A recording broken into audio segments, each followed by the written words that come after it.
So you can actually have stress manifest itself physically in you. In brain You can become changes. used to being That's stressed right. physiologically. That's right. And it stays that way. It may begin to heal and may go back in a certain direction, but that vulnerability makes you more likely to have trouble the next time you enter that situation. Can you reverse it? Can you reverse the damage? If you take a child who's been in an abusive situation and you take him out of that environment, can you reverse the effects?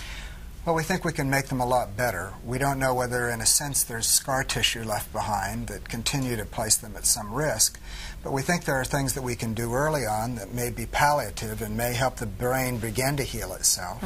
And then we hope there are things that we can do later that help people, in a sense, walk around that piece of damage rather than bumping into it every time. It's fascinating. What if you had to give parents in general, mothers who are listening, a piece of sage advice from a doctor about their kids? What would you want them to know about their children, potential disorders in their behavior, and medication?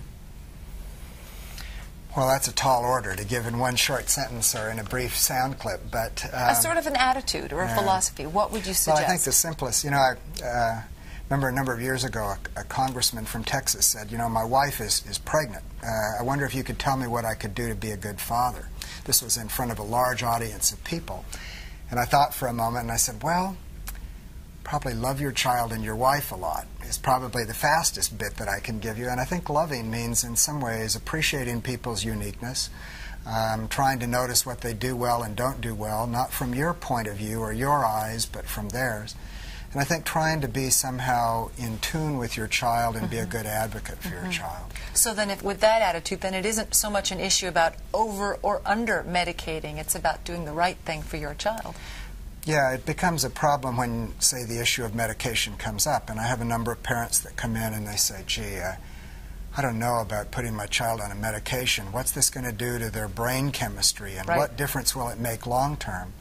I say, well, I think that's a good question, but it works either way in the argument. Because if this is going to help correct some brain chemistry from a problem that's going on right now, it may make it a whole lot better in the long run.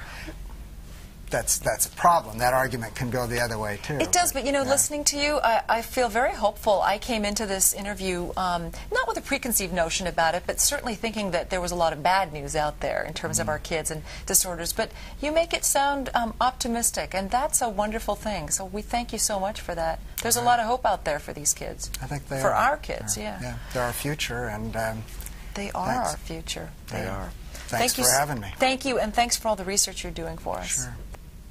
Dr. Bob Hendren. We'll have more on MommyChannel.com right after this.